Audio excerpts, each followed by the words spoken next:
People, welcome back to Politics Watch. This is Sir P. Now today I'm going to tell you about a place in Jamaica that you could describe as Jamaica's own version of Guantanamo Bay. Now, before I go any further, I want you to please hit that like button and get whichever favorite tea you like, whether it's Cersei or Horlicks, right, or your Milo, right, and sit back and take in this one. Now, most of you would have heard about Guantanamo Bay, place in Cuba, where the United States government takes people who they consider to be threats, right? And well, I don't have to go in details. We all know about Guantanamo Bay. But there is somewhere in Jamaica where the JDF deals with people who they consider to be tier 1 90 octanes. And what happens to these people is what we used to refer to in the army as attitude adjustment. This is where all the biggest, baddest, most notorious 87s and 90 octanes are taken when the JDF, usually under the orders of more senior people, and sometimes even from just seeing how somebody operate within the prison,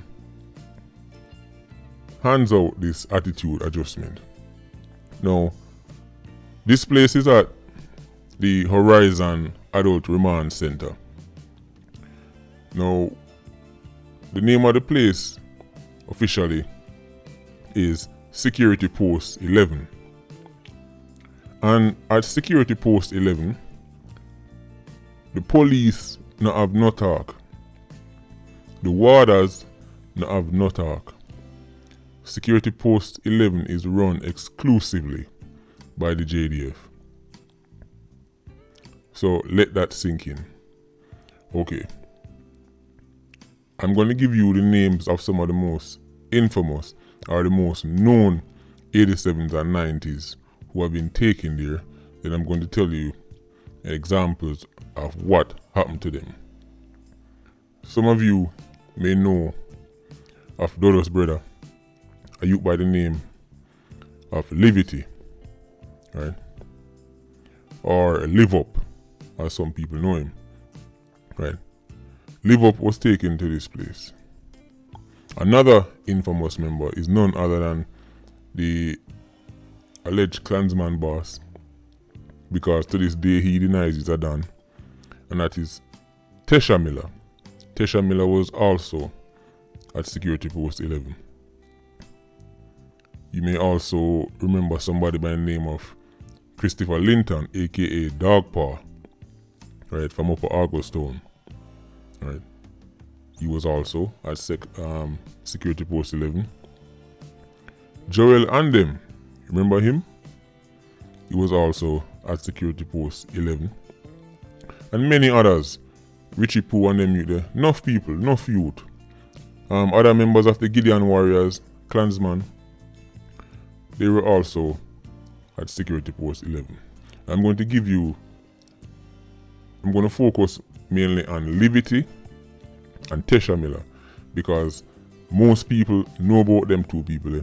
Now when you talk about 90 octanes, you have to really, these are the two that really stand out. Dogpaw really and truly are small fries in the game of 90 octanes compared to these two, right? And obviously Gerald and them, him already caged up already, so we're not even going to focus on him, right? But Tesha Miller and Livity, them still about the place, so we're going to focus on them. Now, you remember some pictures came out a couple years back of Livity with the Wollheim head bust up, right? Now, when Livity first dropped out of prison, Livity was living around West Kingston, and as Dodo's brother and a 90 octane in his own right, because even though Dodos was the Don, there were a lot of other, what in the Italian mafia they call them underboss. In presidential clique there were also these underbosses, people who were dons within the community, but they used to just run off a certain section. Liberty was like this. He was a don in his own right. And Liberty was used to getting things his own way. Liberty was used to doing to people anything him feel like. His attitude was he was untouchable. Even when Dodos get locked up and fly out, Liberty in his mind, he was so used to being some kind of Superman figure that he didn't change his attitude. So when Liberty dropped out of prison, he carried the same attitude with him in a jail. He never want a warder give him a chat. He never want a police give him a chat. Right. So the JDF decided it was time for Liberty to get some attitude adjustment. Now, there are cameras in security post 11. But the cameras don't cover everywhere. They don't cover every little nook and cranny. Right. There were some places where there were blind spots for the camera. One of those spots was in a little corner near the staircase.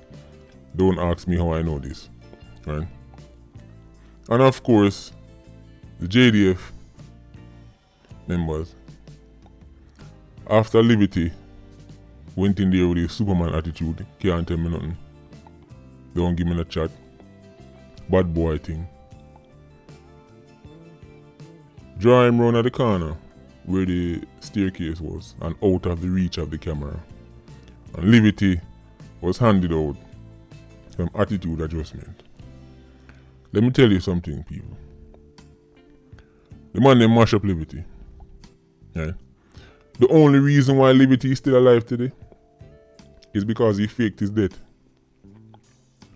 He was so badly beaten that at one point him just started play dead. Right?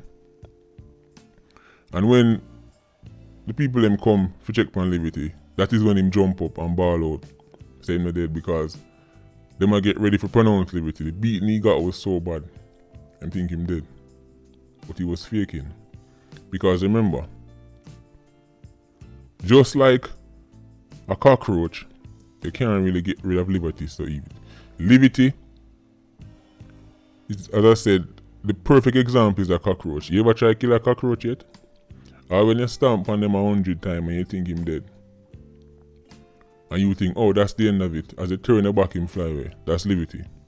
That's why even out of Hellshire, when the man them pull up on him and shoot him up, right, he managed to drive himself, go right back in the town. That youth, I don't know what Liberty is made of, or which science man him know from out of St. Thomas, but trust me, hard man for dead. Right. But the JDF came out and said they never beat up Liberty.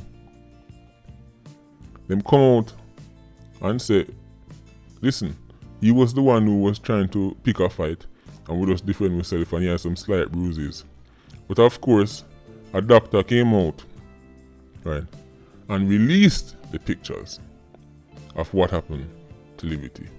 Right, and you can check on the Gleaner website. I can post those images on YouTube, right? Because YouTube will instantly flag me down, right? But the doctor's name was Jephthah Ford, right? I think he's actually in prison now, right? Or he actually went to prison at one point after he called out security forces for what they did to Liberty, right? I think they accused him of, I think them saying was involved in some corruption. Anyway, the pictures came out of the whole of Liberty head bust up. Let me tell you something. As bad as Liberty is, the JDF reduced him to a child in prison. You know when baby born, and them ball and them ball and them squeal and them squeal? That is what they did to Liberty, to bring him back down to earth. Liberty is not the same man he used to be because of that incident or those incidents in prison. The other person I want to talk about who got his own dose of attitude adjustment at Security Post 11 is Tesha Miller. Tesha Miller, in his own words, said he would not wish Security Post 11 and his worst enemies.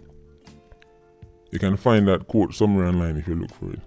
He said he would not wish jail and his worst enemies. He was not talking about normal jail, he was talking about Security Post 11. Because again, the soldier them hand out a dose of attitude adjustment, because what you don't realize is Security Post, nothing make the man them over Security Post 11 happier than when them get a done. Because now they're going to show you who is the real Don. Now they're going to show you what hardcore really looks like. And if you break it down to a human rights level, a lot of those things that happen in Security Post 11 were clear violations. But the people of Jamaica, because they're so fed up with 87s and 90s, a lot of them actually tip their hats to those soldiers over at Security Post 11 and thank them for issuing out, as I said, the attitude adjustment. Tesha Miller was reduced from the big Don, the untouchable Don from Klansman, again to a child. Security Post 11 is where bad man turning a baby. Dog Paw, Joel and them, all of them money. Once them drop over Security Post 11, the pressure that them come under, they simply had to crack. Yeah. This is why I compare Security Post 11 to Guantanamo Bay. Right? And it's funny, when I was researching for this, I actually found an article online of somebody who was speaking about the violations in Jamaican prison, and I realized they mentioned that Security Post 11 is modeled on Guantanamo Bay. I wouldn't say it's modeled on Guantanamo Bay, right? Because the way how Guantanamo is set up is not how Security Post 11 is set up, but in terms of the goal or the objective, I guess you could say similar. Right? Guantanamo is about breaking people's spirits and getting them to give information. Security Post 11 is not so much really about getting information, because obviously the men are already in prison. Right? They are already been found guilty and they are already serving their time. Security Post 11 is really about, one, people get discipline over there. So man who already in a prison who think them untouchable, go over there go get discipline. And man who come in a prison as done, maybe them did violate a police or a soldier in the streets, and now them drop a prison. Them buck up back. The same as a soldier them are people who link with those soldiers. Or sometimes the word come from down the line from bigger heads. Say, yo, deal with that man here. This person, make sure him get this treatment. Right. See the reality of the situation, people. Some of the things that happen on Security Post 11, if it was to come into a documentary, it'd probably have to shut down Horizon. But of course, the original or the official story is that it's just another post where if anything happens, it's in self-defense. The prisoners are rude. Them throw people on police.